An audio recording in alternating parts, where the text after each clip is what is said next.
5. Ver lo invisible es humanamente posible.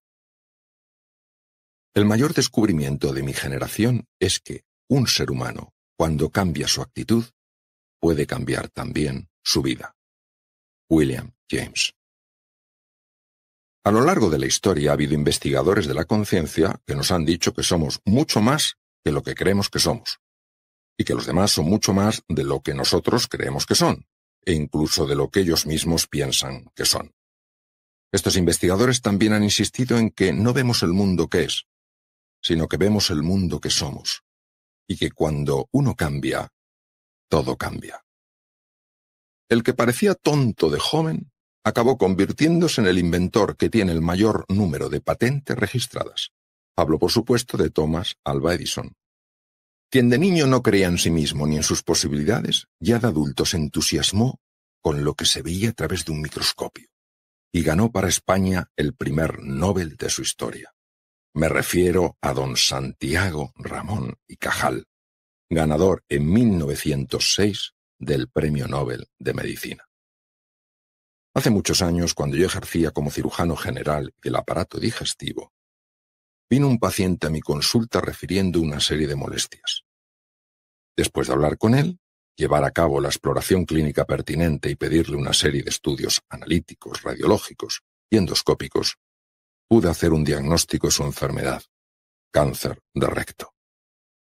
Aquel hombre se mostraba extraordinariamente afable en nuestras conversaciones. A la consulta siempre acudía vestido con una chaqueta de pana marrón muy sencilla e incluso bastante desgastada. La cirugía fue muy bien y una vez dada el alta hospitalaria, mi paciente empezó a acudir a la consulta para seguir con sus revisiones ambulatorias. En la primera de ellas me dijo que me quería hacer un regalo porque se sentía muy agradecido. Yo le contesté que no hacía falta, pero él insistió. Un buen día se presentó en mi consulta, charlamos durante un rato, le exploré la herida que estaba ya sin las grapas y le cité para después de unas semanas. ¿Cuál no sería mi sorpresa cuando, estando de pie y a punto de marcharse, se dio bruscamente la vuelta, me dejó un paquete sobre la mesa y se fue a toda prisa? Lo que me había dejado era ese regalo del que me había hablado en distintas ocasiones. Yo lo contemplé con desconcierto. Ante mí había algo pequeño envuelto en una hoja de papel de periódico que estaba, por cierto, bastante arrugada y que tenía un aspecto más bien sucio. Aquello, desde luego, y para ser un regalo, era peculiar. Quité el noble envoltorio y vi que el tal regalo era un pequeño cofre de madera de esos que se venden como recuerdo. La madera era vieja y tenía alguna pequeña grieta. Además, los cierres, que eran de hierro, estaban un poco oxidados. A medida que revisaba el cofre, que apenas pesaba y cuyo aspecto era de lo menos sugerente, me iba sintiendo más y más molesto. Yo no había pedido ningún regalo, sino que fue mi paciente el que había decidido hacérmelo, y además me lo había anunciado a bombo y platillo una y otra vez. ¿Quién sabe? Tal vez yo ambicionara un jamón, o una botella de buen vino, o quizás un libro interesante. Lo que desde luego no me esperaba era aquello. Es cierto también que el hombre no daba la sensación de que tuviera muchos recursos, y sin embargo, podría haber quedado mucho mejor conmigo si me hubiera obsequiado con un sencillo bolígrafo de plástico, pero que estuviera nuevo, y no con aquel pequeño cofre viejo y desgastado. Por lo menos el bolígrafo habría tenido alguna utilidad, me habría servido para algo. Fue entonces cuando miré a mi alrededor intentando localizar la papelera. Agarré el maravilloso regalo con la mano derecha, levanté mi brazo, apunté hacia ella para ver si encestaba y entonces, y para mi sorpresa, me paré. Sí, me paré.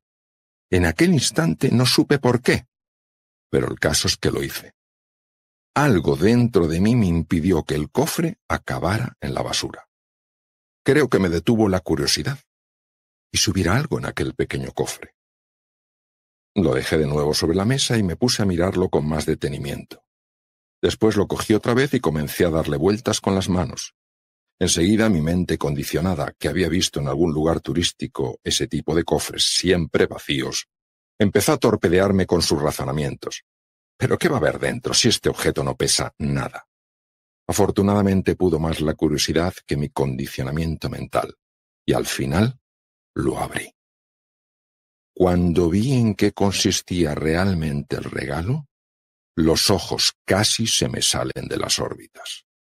Dentro de la pequeña caja había un fajo de billetes, perfectamente enrollados para poderse ajustar mejor a la escasa capacidad del cofre.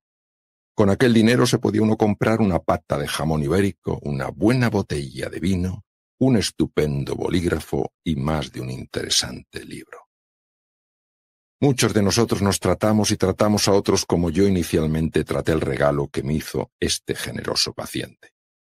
Las apariencias pueden engañar, y no solo en una situación como la que he comentado, sino también en lo que se refiere a nosotros mismos, a los demás y al mundo.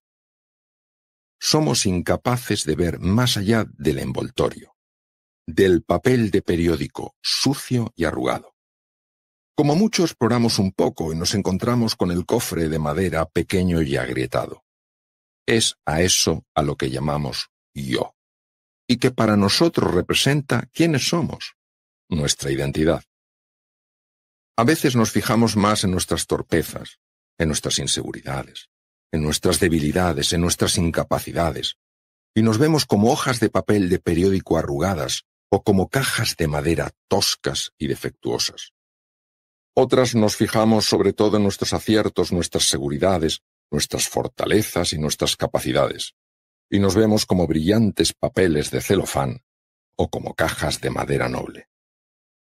En el primer caso estaremos fundamentalmente descontentos, mientras que en el segundo estaremos contentos e incluso tal vez satisfechos. Sin embargo, todo esto sigue siendo simplemente envoltorio. Todavía no hemos abierto la caja para saber lo que hay en su interior.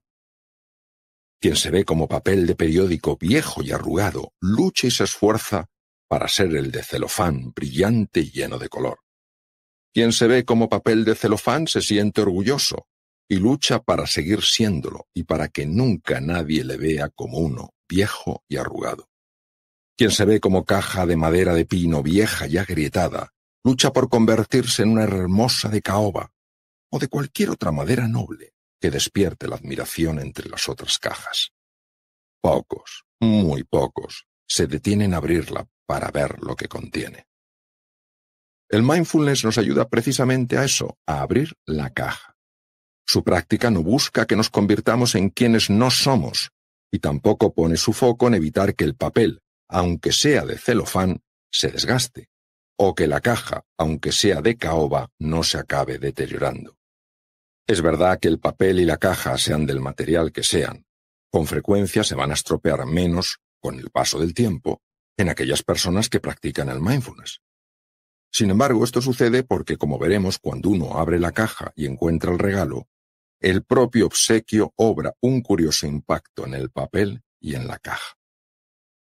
Cuando Buda descubrió el camino de la liberación, su envoltorio, su propia apariencia física cambió. Él emitía algo muy especial que la gente era capaz de captar. En una ocasión, cerca de un bosque, un caminante se cruzó con Buda, y notando algo extraordinario en su presencia, le preguntó si era un dios. Buda se limitó a decir que no lo era, sino que era el despierto. El mindfulness no busca transformar un papel de periódico viejo en uno de celofán. Tampoco convertirnos, si somos caja de madera vieja y deslustrada, en una de fina madera pulcra y reluciente para la admiración de otros. A lo que nos ayuda es a ir más allá de las apariencias, de la forma en la que nos vemos, de aquello con lo que nos hemos identificado, sea papel de periódico o sea de celofán, sea caja de madera barata o sea de madera noble. La única intención del mindfulness no es que cambies y te conviertas en alguien distinto al que eres, sino que descubras quién eres de verdad. ¿Cuál es tu verdadera naturaleza? ¿Cuál es tu auténtica identidad? Por eso, su práctica permite desplegar, aflorar, manifestar aquello que estaba oculto. ¿Verdad que cuando uno descubre el regalo tan fabuloso que encierra la caja, deja de importarle tanto su envoltorio? Esta es la grandeza del mindfulness, la de ayudarte a conectar con lo que eres, no en apariencia, papel y caja, sino con lo que eres en tu profundidad. ¿Cómo no vas a sentir más serenidad, confianza y entusiasmo ante los desafíos frente a los que te encuentres si te ves como ese inmenso regalo que eres, en lugar de como un simple papel o una mera caja de madera? En el mindfulness solo hay una intención, la de entrar en contacto con lo que es, y tú eres en tu naturaleza y en tu fundamento un extraordinario regalo. Durante su práctica vas a darte cuenta de cómo aparece de vez en cuando la experiencia de papel, sea de periódico o de celofán, y también la experiencia de caja, sea de pino o de caoba. Representan lo que te gusta y lo que no te gusta de ti, y tenderás a aferrarte a lo primero y a rechazar lo segundo. A lo que el mindfulness te invita es a tratarlos a ambos con el mismo respeto, interés y curiosidad, sin dejarte arrastrar por el apego a uno o la aversión a otro. Dado que el mindfulness nos ayuda a ir más allá de las limitaciones que la mente dualista, la mente condicionada nos impone, esos fenómenos y sensaciones que aparecen durante la práctica, en lugar de juzgarlos como buenos o malos, deseables o indeseables, y luchar para cambiarlos si no te gustan o para retenerlos si sí lo hacen, sencillamente los observas con idéntica curiosidad e interés. No olvides que lo que se resiste, persiste. Imaginemos un mundo en el que fuéramos más conscientes del inmenso regalo que encierra cada uno de nosotros. ¿Verdad que tendría poco sentido creerse más o menos que otro por tener distinto envoltorio? El valor de este palidece ante el del regalo que encierra. Yo sé que cuesta mucho verse a uno mismo de una manera nueva. Y sé también que cuesta comprender la importancia que tiene observar aquello que nos sucede y no nos gusta, con el mismo interés y atención con el que se observa lo que sí nos gusta. Precisamente por eso hace falta un entrenamiento, y este no es otro que la práctica del mindfulness con sus distintos abordajes y herramientas. Imaginemos ahora que es de noche y estamos observando juntos una parte del firmamento en la que no hay estrellas. Para nosotros eso que vemos es sencillamente algo oscuro y vacío. Por consiguiente, no parece que tenga mucho sentido invertir nuestro escaso tiempo en mirar hacia donde no da la sensación de que haya nada. Pero supongamos que alguien nos muestra un telescopio de gran potencia, apuntando precisamente hacia ese espacio oscuro y vacío, y que nos invita a que miremos por él, y nosotros, acogiendo su propuesta, nos asomamos. ¿No es cierto que donde antes solo había oscuridad y vacío, ahora podemos tal vez descubrir un mundo de estrellas, planetas y galaxias? Cuando practicamos el mindfulness, estamos construyendo, sin ser conscientes, ese telescopio que no se dirige hacia afuera, sino hacia adentro. Por eso aparecen cosas que estaban, pero que antes no veíamos. Solo la práctica y no el simple conocimiento genera la experiencia de conectar con lo profundo. Solo la práctica permite trascender, ir más allá de la forma tan limitada de ver las cosas y poder así llegar realmente a descubrirse. Cuando nos damos cuenta de lo que importa de verdad, todo en nosotros encuentra un nuevo equilibrio y muchas de nuestras preocupaciones e inquietudes sencillamente se desvanecen. 6. El secreto mejor guardado. Tus fuerzas naturales, las que están dentro de ti, serán las que curarán tus enfermedades. Hipócrates. Al capitán de un barco mercante se le encomendó una importantísima labor. Tenía que llevar un cargamento excepcional desde un determinado lugar a otro que se encontraba situado a gran distancia, al otro lado del océano. Que el cargamento llegara a su destino en un tiempo determinado era un asunto de la máxima consideración, ya que si no lo lograba, perdía todo su valor. Por eso el capitán dispuso las cosas para zarpar de inmediato. Todo iba perfectamente bien, sin novedad alguna, hasta que de repente el motor dejó de funcionar. El ingeniero jefe bajó presto a la sala de máquinas para averiguar qué era lo que ocurría, El capitán se encontró con él y le pidió que resolviera el problema sin demora alguna. Pero por más que hizo una y otra comprobación, el ingeniero fue incapaz de encontrar dónde estaba la avería. El capitán ordenó entonces que se pusieran en contacto con las autoridades portuarias del país frente al que estaban para que mandaran al mejor de sus ingenieros, costase lo que costase. Rápidamente localizaron al mayor experto que tenían, el cual llegó en helicóptero al barco. Pero por más que miró y buscó, tampoco él pudo encontrar la razón de la avería. El capitán, cada vez más fuera de sí, llamó de nuevo al puerto y pidió que por favor localizaran al mejor ingeniero que hubiera en el continente y se lo enviaran a la mayor brevedad posible, costase lo que costase. El nuevo ingeniero, la máxima autoridad en motores de barco que existía en aquel continente, fue localizado y se le trasladó primero en avión privado hasta la costa del país frente al que estaba el barco, y de ahí en helicóptero hasta el mismo barco. El capitán lo recibió con verdadero entusiasmo. Estaba convencido de que alguien de tal reputación sería capaz de entender lo que estaba evitando que aquel motor funcionara. Por increíble que parezca, tampoco este ingeniero, el mejor que había en todo el continente, fue capaz de localizar la avería. Apenas quedaba ya tiempo para un último intento.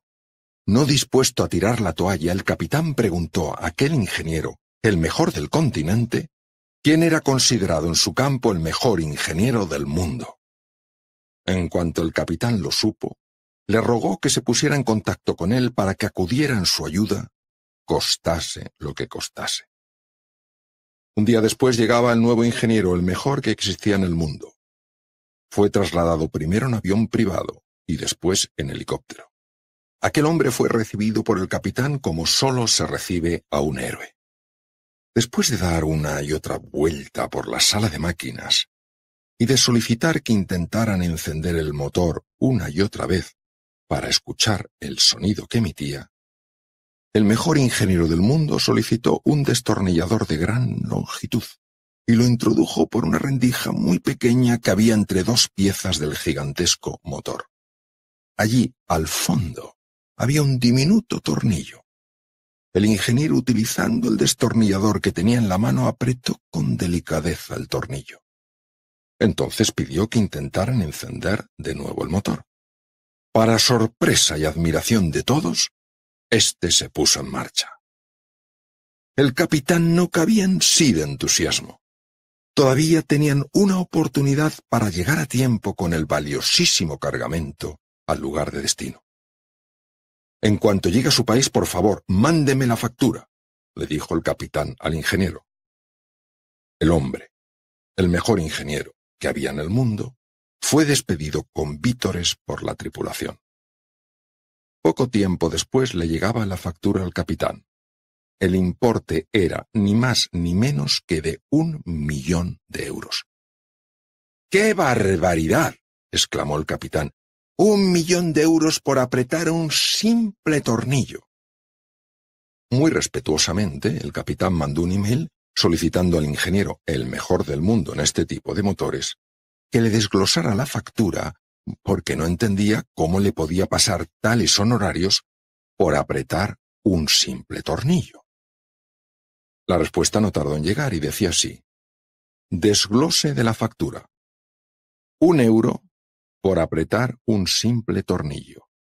999.999 euros por saber qué tornillo apretar. Toda metáfora puede ser entendida de muchas maneras, y a mí me gustaría proponer una de ellas. Nosotros somos como ese barco cuyo cargamento tiene un valor extraordinario. El viaje desde nuestro lugar de origen hasta nuestro lugar de destino representa una vida vivida con verdadero propósito y sentido.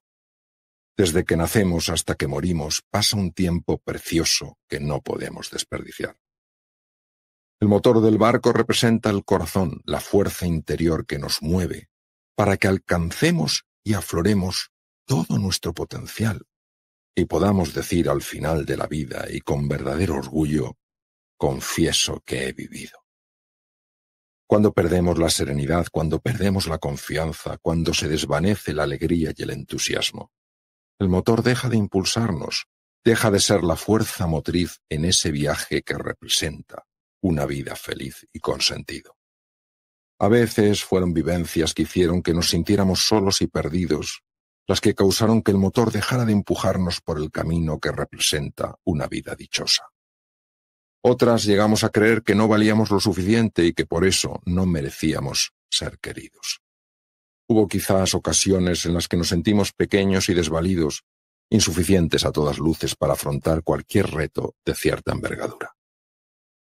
Sea cual sea el origen de esas heridas emocionales que todos, en mayor o menor medida, hemos sufrido, su efecto es que nos convierten en personas sumamente reactivas.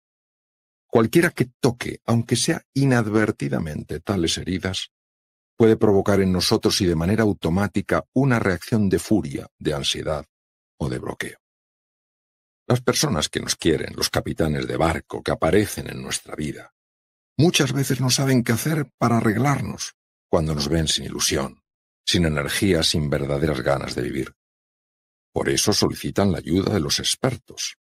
Lamentablemente muchos de ellos, aunque saben de motores, no los conocen con suficiente profundidad. Y por eso también intentan uno y otro abordaje y no siempre consiguen que el motor, el corazón, se ponga de nuevo en marcha. Una vida con sentido es una vida feliz. Y una vida feliz no es una vida sin dificultades o aflicciones, sino que es una plena. Una que se vive con profundo sentimiento de asombro y gratitud. Cada uno de nosotros puede entrar en contacto con ese ingeniero que es el mejor del mundo. Y es el mejor porque conoce a fondo la verdadera naturaleza del motor y sabe dónde están esas heridas emocionales, los tornillos desajustados que están generando esa disfuncionalidad en nuestro motor. Como sabemos poco de este tipo de tornillos, nos parece que su valor es muy relativo y creemos que otras cosas son mucho más importantes. Por eso al capitán le costaba entender que el ingeniero pusiera en tan alta estima su labor, 1.000.000 de euros, por haber ajustado un insignificante tornillo. No es fácil poner palabras a esa fuerza reparadora. Ya vimos anteriormente cómo la práctica del mindfulness era capaz de sanar, de reparar desde dentro las disfuncionalidades que había en el organismo. Vimos cómo dicha fuerza ayudaba a regular la tensión arterial y contribuía a que las células se deterioraran menos y funcionaran mejor. Nos dimos cuenta de que a través del sistema nervioso parasimpático, esta fuerza transformadora, el mejor ingeniero del mundo, era capaz de ajustar los tornillos que en el organismo están desajustados.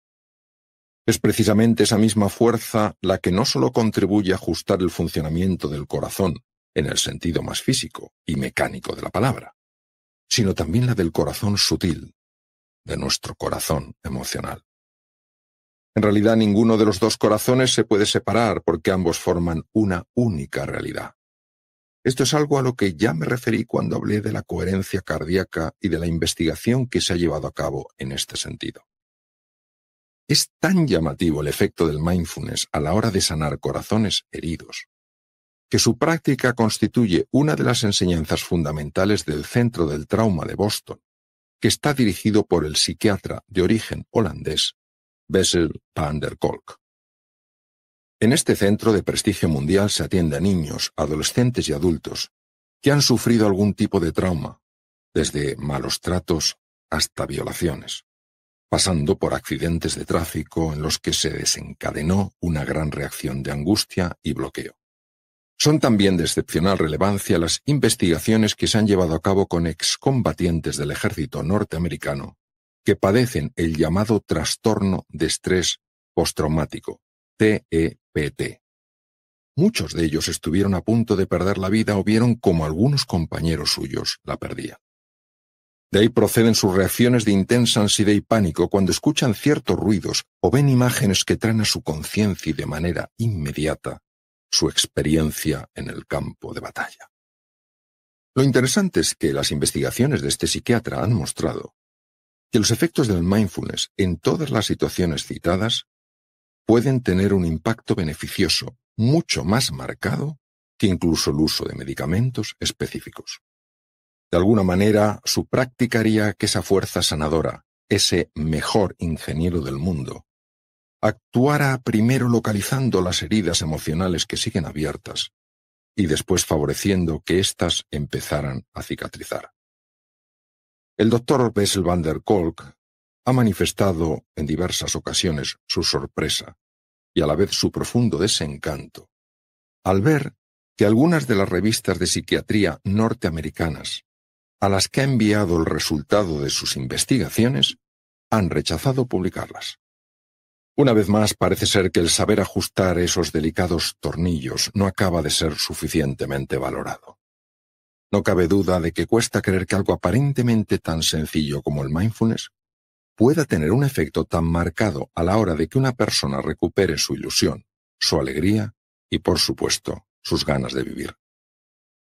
Nadie dice que la práctica del mindfulness sea la panacea que lo resuelva todo, sino que tiene un gran valor para experimentar con más plenitud eso a lo que llamamos vida. Aún así, uno se pregunta cómo es posible que algo capaz de llevar claridad mental, serenidad y equilibrio a nuestras vidas no lo practique todo el mundo. Yo diría que se debe a que, al ser tan contraintuitivo, al ir en contra de todo lo que la mente dualista considera que puede tener algún sentido, genera una gran desconfianza.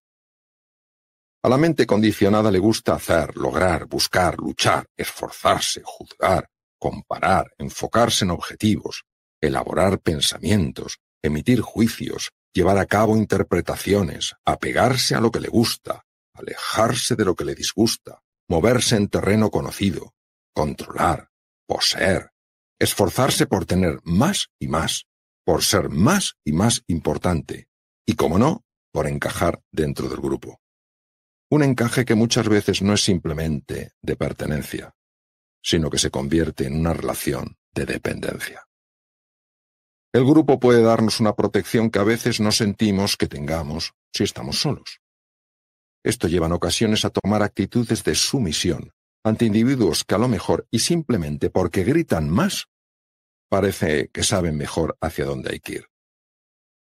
Hay muchas personas ansiosas de poder y de dominar a los demás, que encuentran muy fácil hacerlo porque también hay otras que en su búsqueda de protección aceptan sin rechistar cualquier forma de acatamiento. No es que no nos parezca razonable lo que la mente dualista en ocasiones propone. Lo que ocurre es que lo que ella nos sugiere es una forma siempre limitada y rígida de ver el mundo. Nos presenta su realidad como la única que existe. Además, ya nada que nos fijemos un poco, nos daremos cuenta de que es la que también se pasa la mayor parte del tiempo, llevándonos al pasado o proyectándonos al futuro. Cuando nos lleva al pasado, puede ser que lo haga para recordarnos algo agradable que nos sucedió o para rememorar errores previos y así no volver a cometerlos.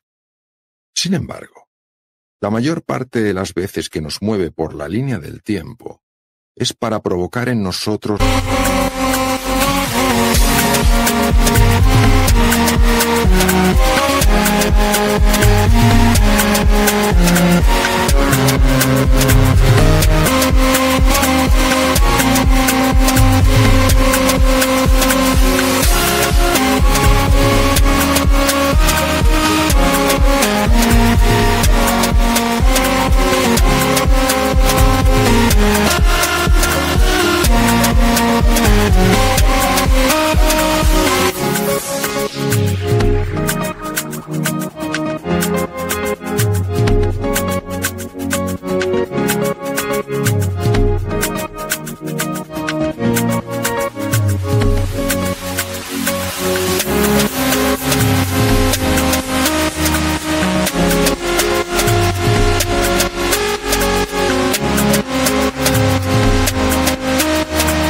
una sensación de culpa y de vergüenza por algo que hicimos o dejamos de hacer y de lo que tenemos que seguir lamentándonos una y otra vez.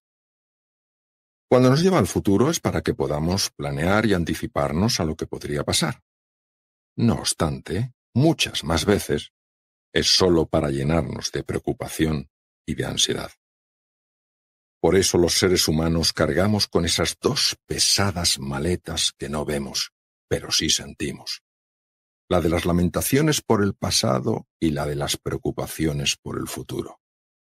¿Quién se puede mover bien en el presente cargando con algo tan pesado? Si recordamos brevemente las investigaciones de Benson, también recordaremos cómo la práctica de no dejarnos atrapar por esos pensamientos perturbadores tiene un impacto muy favorable en la salud. El cuerpo, que es muy inteligente, nos está constantemente mandando un mensaje. La mente está enferma, y nosotros no hemos sabido darnos cuenta de ello. Pero al igual que el pez no sabe que hay un mundo fuera del agua, nosotros tampoco sabemos que hay uno repleto de posibilidad más allá de dicha mente dualista. ¿Cómo no va a ser el mindfulness un secreto tan bien guardado, si ni siquiera se nos pasa por la cabeza la existencia de un mundo mejor en el que podemos vivir?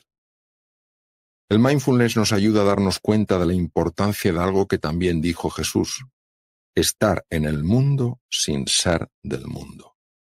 No busca que huyamos del mundo y de aquello que no nos gusta de él. Para eso, y lamentablemente, los humanos hemos encontrado muchos otros caminos, como puedan ser las drogas, el consumo excesivo de alcohol, el estar constantemente viendo televisión, los juegos de ordenador o la compra compulsiva. A lo que ayuda es a estar en este mundo cotidiano con sus cosas agradables y desagradables, con sus risas y llantos, de una manera nueva, sin buscar escapar de él cuando lo que nos ofrece no lo experimentamos como agradable. Dejamos de reaccionar frente a ataques y provocaciones de forma tan personal. Por eso la respuesta a tales ataques y provocaciones, por llevar incorporada la compasión, es una respuesta firme y no una reacción dura. Y en el momento de corregir a alguien, lo único que de verdad se pretende es ayudar a esa persona a mejorar, en lugar de buscar de una manera más o menos encubierta castigarla y hacerla sentir avergonzada por haber cometido un supuesto error.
Thank you.